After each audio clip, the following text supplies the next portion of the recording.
Welcome to Crossroads. I'm your host, Joshua Phillip. Today we have Luke Wachob. He's with the Institute for Free Speech. We're going to talk about the ideas of political intimidation through, say, punishing people for engaging in free speech and the implications that we've seen with that and some of the recent examples of this. So tell us about some of the work you're doing on this right now. Sure. So at the Institute for Free Speech, we've long been concerned about attacks on donor privacy, the idea that people who support organizations that speak about issues or legislation or government should have to be publicly identified, should have their name, address, employment information put in a public database that anyone can access.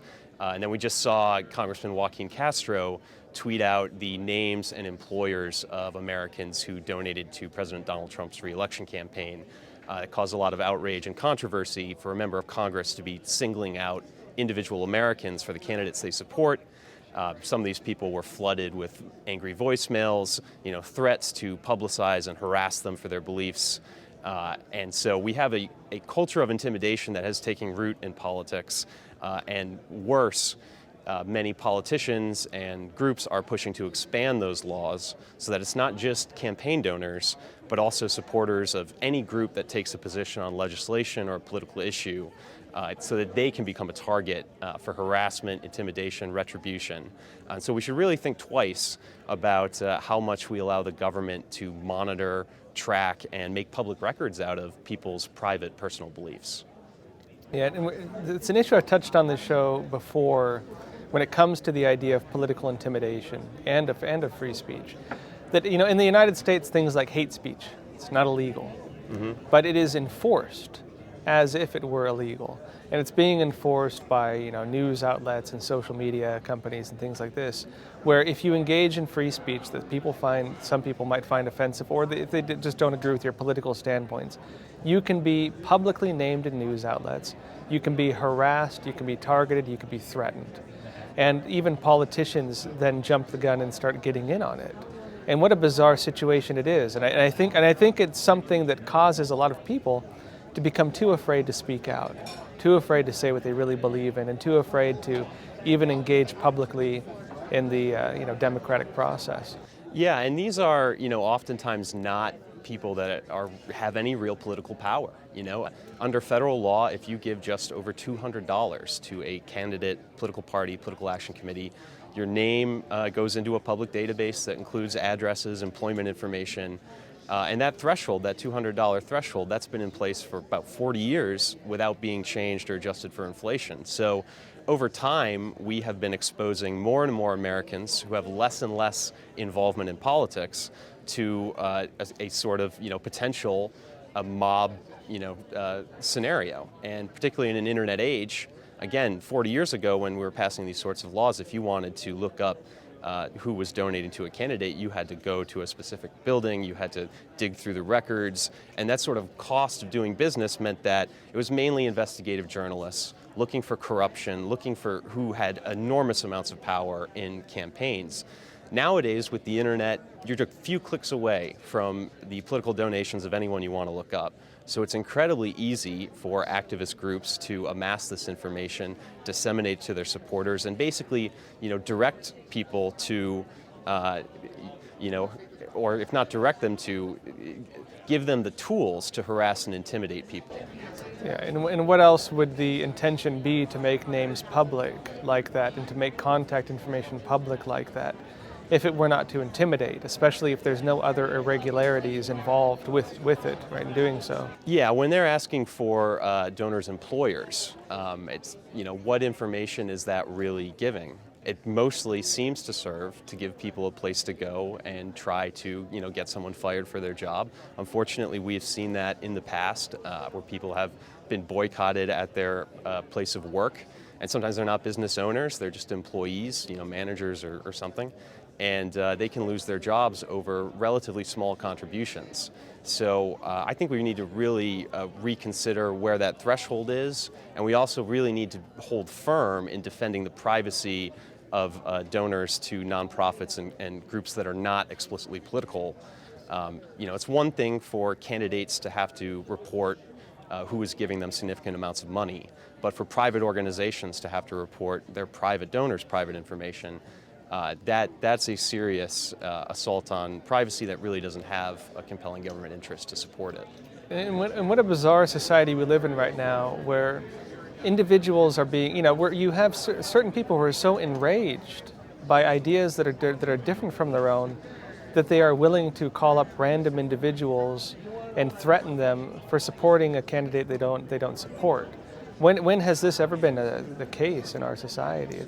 Well, it's a big country, and it's so easy to find and contact people nowadays. It only takes one lunatic to decide that they're really going to try to make your life hell, and nowadays it's a lot easier to do that, even if you're not in the same state, even if you've never met the person.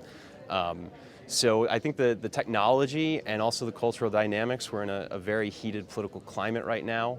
All of that, I think, makes the case for a renewed defense of privacy in the political process. So what are some of the main issues you're looking at in addition to this when it comes to free speech? So we're interested in fighting back against any restriction or limitation on people's ability to advocate for the causes and candidates that they believe in. So in the past few years, in addition to efforts to violate donor privacy, we've also seen a lot of efforts to put broad, stifling regulations on internet speech. A lot of this is promoted as a response to what happened in 2016, where there were a small amount of Facebook ads purchased by Russians, even though that was like 0.01% of online political spending, and there's really no evidence that it had much impact. It has triggered, or it has given new life to proposals to bring really heavy campaign finance regulations to the internet, which is a threat because the internet is where grassroots groups have really thrived. It's cheaper, it's easier to target a specific audience. Television, radio, these are very expensive mediums to advertise in. And so if you bring the heavy sorts of regulation that we have for those ads onto the internet, you're going to stifle the grassroots. You're going to make it very hard for an average person to put a few bucks on their Facebook post about a candidate they support.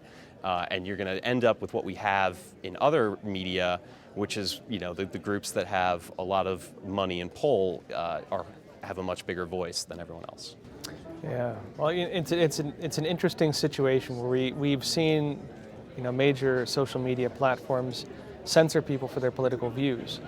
I have a colleague who does a show on China, and apparently making videos on YouTube about the protests in Hong Kong right now are being immediately demonetized. How is it that is happening? And this is something that I think Republicans and Democrats, or whatever side of the political spectrum you're on, people protesting against a totalitarian regime, right? How is that okay to censor? Yeah, I mean, it's a reminder of how lucky we are to have a First Amendment that doesn't allow this sort of thing to happen in our country by our government. But then when you have global companies that are trying to do business all across the world, sometimes those governments don't have the same respect for freedom of speech and dissent that Americans do. So unfortunately, you do see things like that going on, and I know Google's their involvement in China, the business they've done there has always been under a microscope for those reasons. But yeah, it's a reason that we should really treasure the liberties and constitutional rights that we have here. Because yeah, when you look around the world, you see a lot of foreign governments leaning on social media companies to do their bidding for them. Fortunately, it's a little harder to do that here. There's still a lot of effort by politicians to bully those companies or to put pressure on them to do certain actions, which usually align with their political interests. But because we have that bulwark of the First Amendment, we don't have the same sorts of problems that there are elsewhere in the globe. And when it comes to websites like Twitter, Facebook, and so on, censoring people for their political views, at least it appears in what we've seen in videos and such coming out. And I mean, we've seen firsthand with some of our own reporting is getting censored by these companies, despite the fact that there's nothing technically wrong with them. The articles, for example, just other than the fact that maybe it opposes the prevailing narratives. I mean, what can be done? I've heard people talking about labeling, say, Twitter, Facebook as utilities and things like this, or, but what really can be done to protect people from censorship when it comes to what is technically a free, an environment run by private companies? How can we navigate this? Well, I think it's crucial to have a free market in social media so that you can have other firms get started that can compete with Facebook and Twitter. Facebook and Twitter, if we rewound the clock, 10, 15 years ago, they were not the giants that they are now. Facebook displaced MySpace, which displaced Friendster.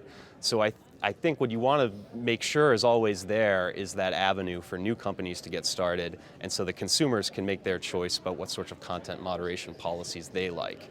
What worries me is that government will sort of overreact and put regulations in place that make it impossible for startups to really function because it'll just be too costly for them.